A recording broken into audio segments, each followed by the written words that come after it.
Brought to you in association with Grendel Press. This is Werewolf, the podcast, a serial killer drama.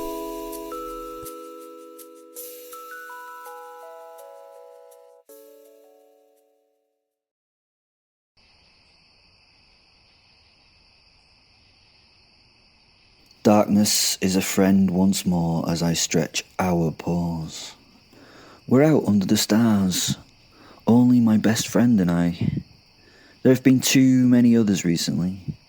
Just now, Fen and I are enough. When others are added to our lives, be they people or beings, it adds so many complications that I've not had to consider before.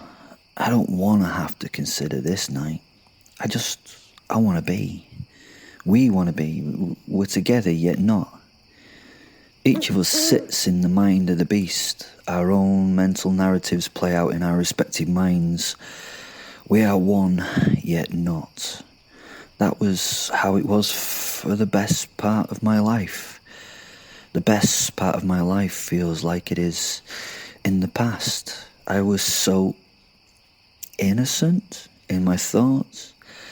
No, not innocent in the true sense of the word. Innocent as to what others would bring when considered.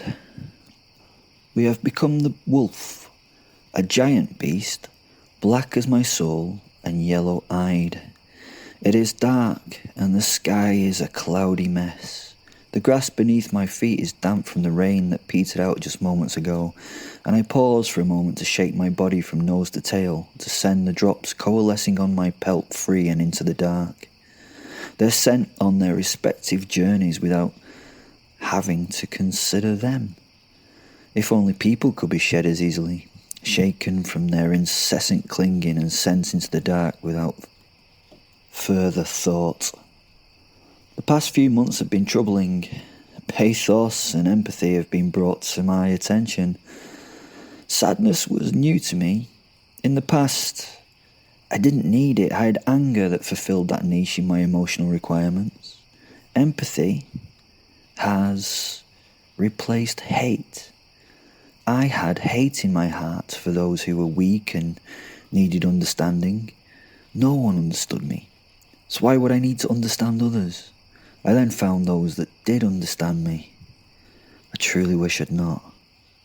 I wish to ignore many things this night. I just want to hunt and remember the earlier days when life was so much simpler. I used to think that, nostalgia was pathetic, to look back on better times and enjoy them. I now understand nostalgia as what it is. Nostalgia is not a look back to better times, but a recognition of a time you lived that you could never relive because you're no longer that person or that thing. I wish to get back to a time when I was just the wolf. Even in my human form, I was just the wolf. I was only pursuing power and control over the things I wanted. I cared not whose they were or how my taking them affected them. I just took and gave nothing. No, that's not true. I never considered the gifts that I gave. I suppose I did give to my victims, if you can say, misery, grief and loss, and in some cases death, are gifts. I suppose they are gifts of a kind. But I didn't care about the negative effect that I had on their lives. That wasn't my issue. Only theirs. It never even entered my head that they would have to deal with those things. In fact, I enjoyed their loss and misery. Life was simpler. It has seemed for the last few months everything has been taken from me, and I've gained nothing but a heavy heart, a sadness that I did not know I was capable of. I've learnt to suffer emotion and wish I did not suffer it. In the past, all was a search for fun and a joy every day. That was always at a cost to others. They were mine to take from. If they had it and I wanted it, then it was mine, no consideration of them or theirs. It was mine, no consideration of the consequences either. As I've said, not only would I take it, but I would take great pleasure in doing so. It was as though I was some kind of vampire feeding off others' losses in order to feed myself. It sounds in a way that I require your pity. Not so. I have enough pity for myself. The air is fragrant with life and brings snatches of intriguing scents.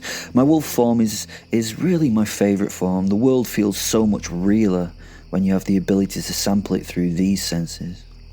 I pause and raise my head momentarily to get my bearings by the strength of the flavours that float to me in the evening air.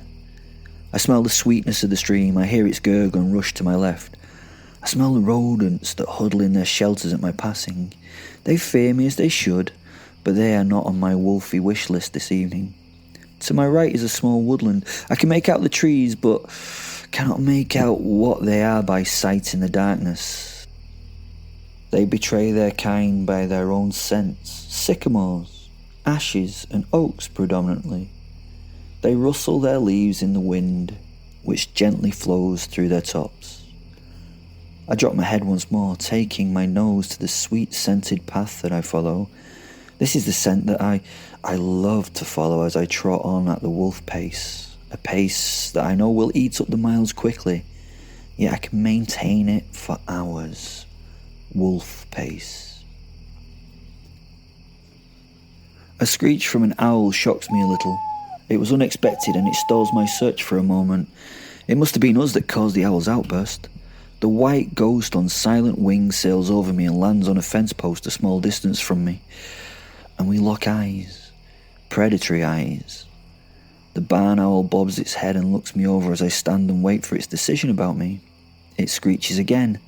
I feel that it's recognised me as another equal creature in the night before it opens those wings once more and flies into the dark. I smile internally for a moment as I think how incredible nature is. That bird is silent. Silent death on the night's air. A perfect predator for its task, killing and eating small, fluffy, squeaky things. I have envy for its ignorance. It has no concept of right or wrong. It has no guilt. It just is. Something that I had, and something that I will never have again.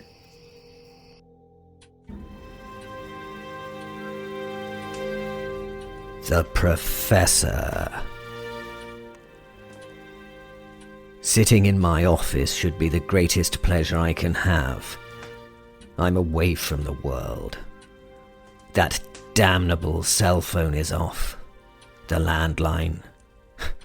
Yes, I'm one of those strange few who have a landline. It's my age, possibly. It's unplugged from its socket on the wall. On my rich darkwood desk is a glass of the finest whiskey that can no longer be bought. It brings me a memory of past times, and how they are past times and will inevitably be lost. Time.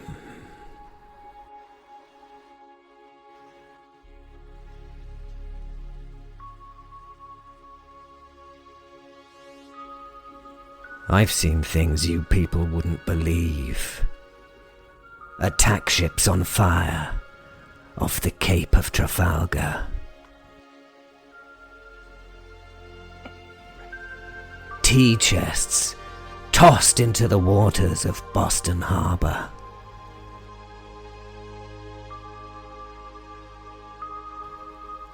Kings and queens' heads removed from their shoulders by Madame la Guillotine.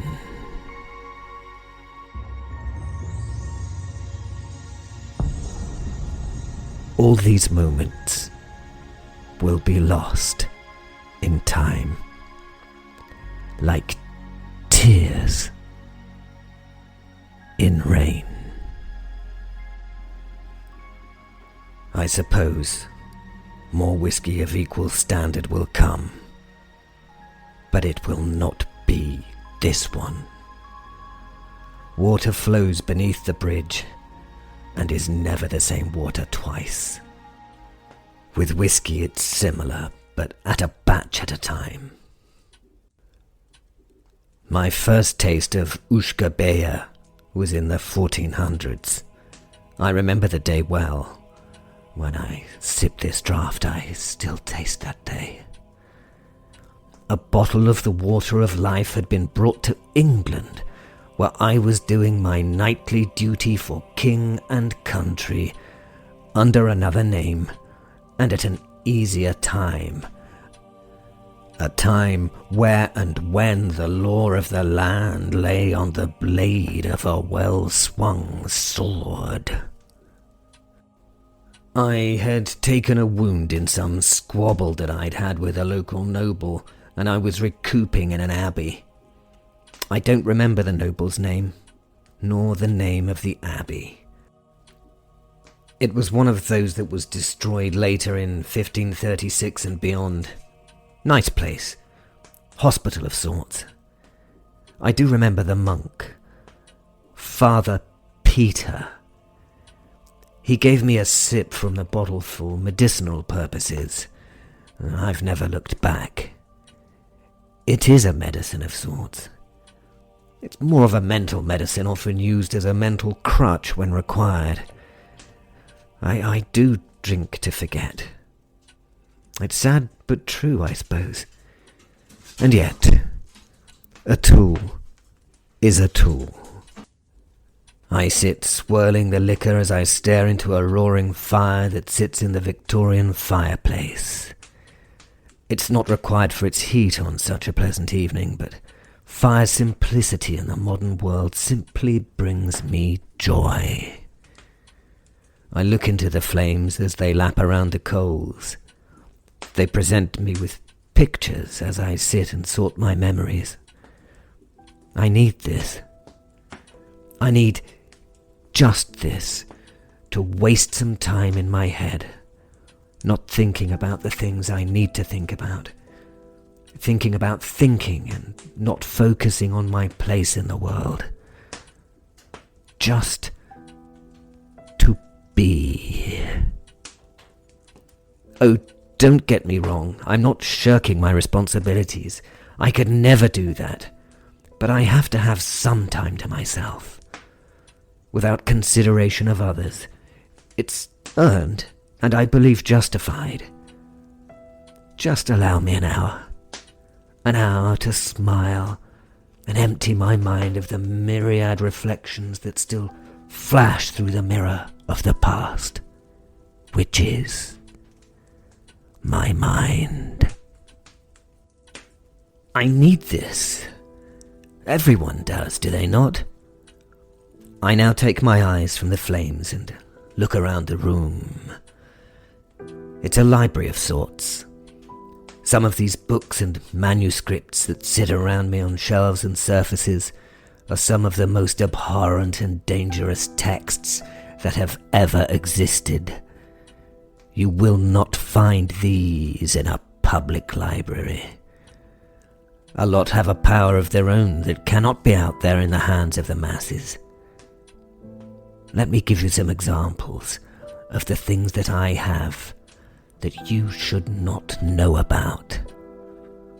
I can tell you the titles, but I can never let you see them.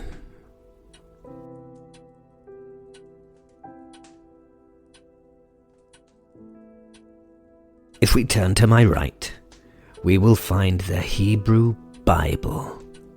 It's there, the blueprint of certain modern Abrahamic religions.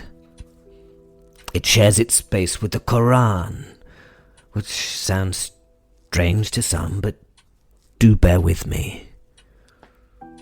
The two books sit with multiple versions of themselves and others. Yes, versions of themselves. These books were not handed down from God to man. Man compiled these holy books from what had been written about God and heaven. Man decided what would be in them and what could be shared with the faithful. Not only did they determine what should be in them, but they also made the first interpretations of what they read. Below the shelves, in climate-controlled drawers, are many of the Dead Sea Scrolls that have been found. Many of them are those used to write God's word. Many of them are not. Many I found myself when going on a sort of pilgrimage in the 1800s. Never seen by any other eyes than my own.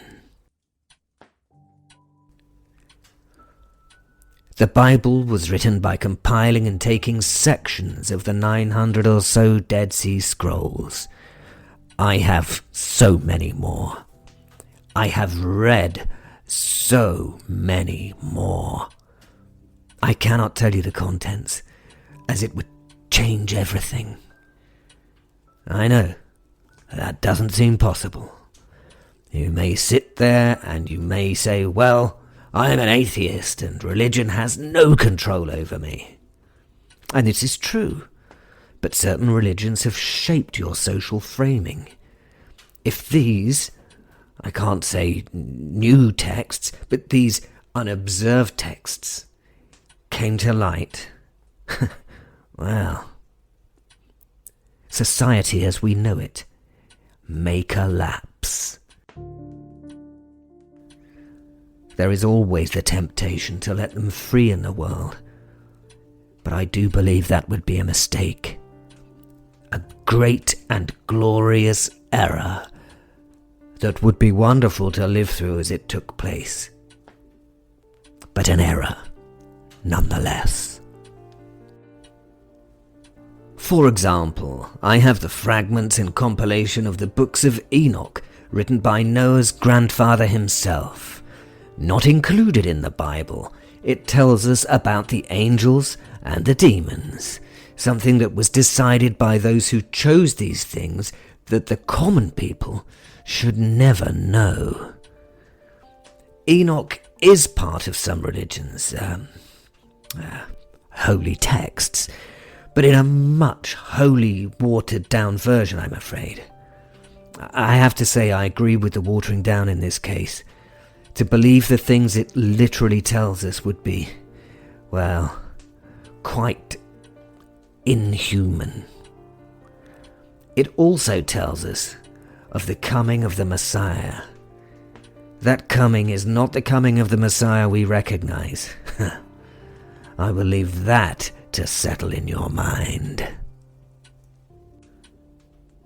I have other versions of the Bible built by other faiths at different times.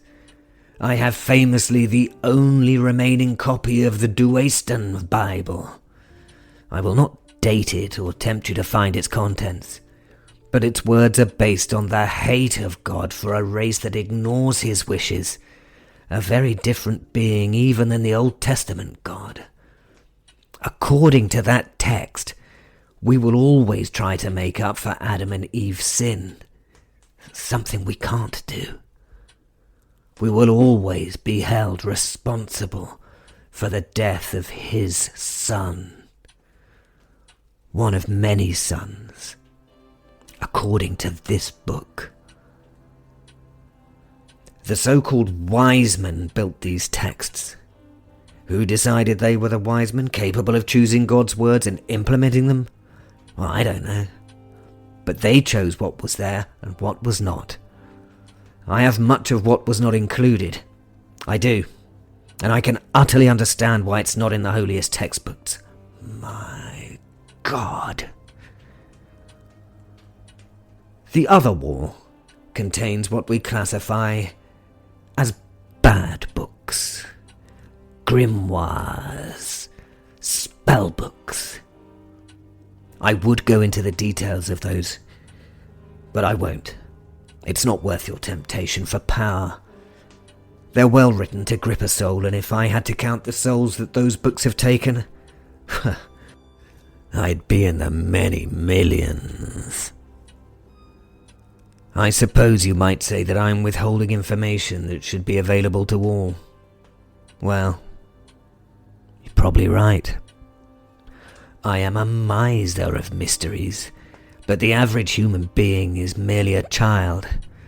They seek only power and wealth and personal gain, and these books would use that to bring even more harm into this world of ours. And why am I the judge of this? Well, just be thankful that I have taken on this task. I also do not care what you think of me or my choices. I know I can only be judged by God. I know. I have. And I've been found wanting. They are here and nowhere else based on my feelings about them. Why, you ask? Well, predominantly because I don't want to have to clean up the mess they would make in the world, and each of these would make a mess. I know I've collected each of these books from their owners, no victims, after tidying up the mess that it's produced. I also have books that would make the world an idyllic and peaceful place. There they are, all 5 of them, on that little shelf just above the window. Why do I withhold these? Well, it's a very good question. It may be a power trip of sorts, but these beautiful books were written by those teetering on the edge of reality and sanity. Beautiful, broken minds that could only write these liturgies. Their authors were not staring into the abyss. They were staring into a perfect world. We're not ready for that perfect world. Human beings couldn't cope with a return to an Eden. Not yet. In the future, maybe. I'll never see it, though. Not sure I want to. I've often thought that we'll never be truly ready for happiness. These good books would be misunderstood at this point and misrepresented in the world. So I have to be the librarian of the evilest and most good books. I really am just a librarian. Just a librarian. I remember when that meant that you were the keeper of all knowledge. Sad to change. My charges will never make it to the World Wide Web. They mustn't. I would burn them first. All of them. And it seems inevitable that one day I'll probably have to.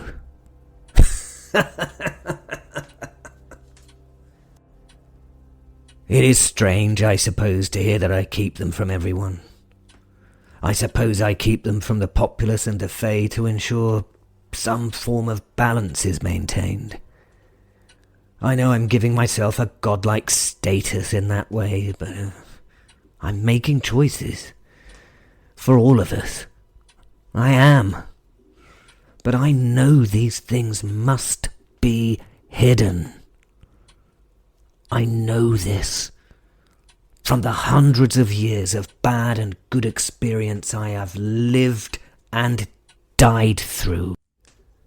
Time and time again. Arrogantly, you might say, I think I have the knowledge and the ability to choose what is good or not good for this world.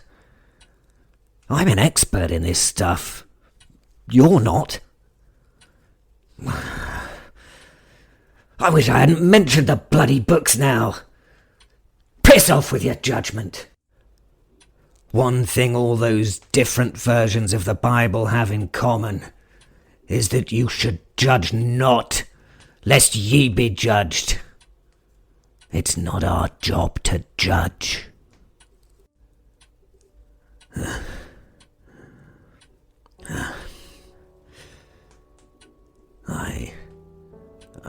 I take another sip of the amber liquid that sits deep in my heavy-cut crystal whiskey glass. The searing beauty of its bite refreshes my thoughts as I hold it in my mouth, savouring its aroma. As I swallow, I change my line of thought. I need to think of what comes next. Maybe it's time to turn on the phone. Time to plug back into the world. As the phone wakes up, I smell the liquid in the glass. Its vapours are almost as delightful as the drink itself. I laugh at the thought that this is the water of life. The Ushka Bear. Such a perfect description. The phone starts to ping and ping and ping again. Life starts once more. Madness starts once more. I gulp down the last of my drink with a haste I regret instantly. And with irksome frustration, I reach for the emblem of modern living I despise the most. My mobile device.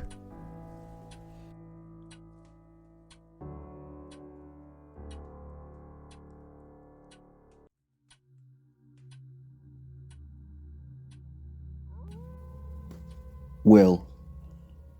I bury my maw, ripping and tearing into the abdomen of the still living creature. It screams and yells its pain as canines pierce the skin, and I worry my head back and forth to tear access to the vitals in that cavity. The screams of the thing excite me as I stand on its body and pull to wrench a mouthful from the flesh. The scent of the blood sparks in my mind like a fine wine. Its smell is alluring and tantalising. Again I reach down, the muzzle now bloody, gobbets of flesh launch into the air.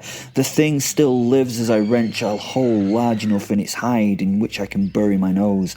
I grasp the slippy contents of that abdomen and pull. They come away easily and my front paws slip on the bloody skin, meaning I have to re-establish my position and rip back into the body. This I have missed, this killing and death for the simple pleasure of it. As I stand over the mess on the floor, I watch its muscles relax. Why?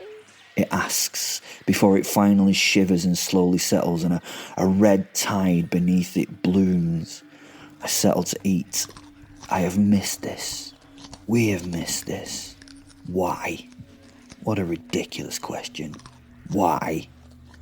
I have done it because I am what I am. We are what we are. We are Werewolf.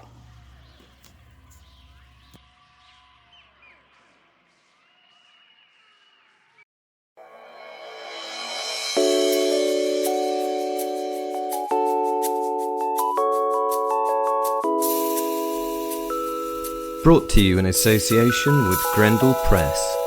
This is Werewolf the Podcast, a serial killer drama.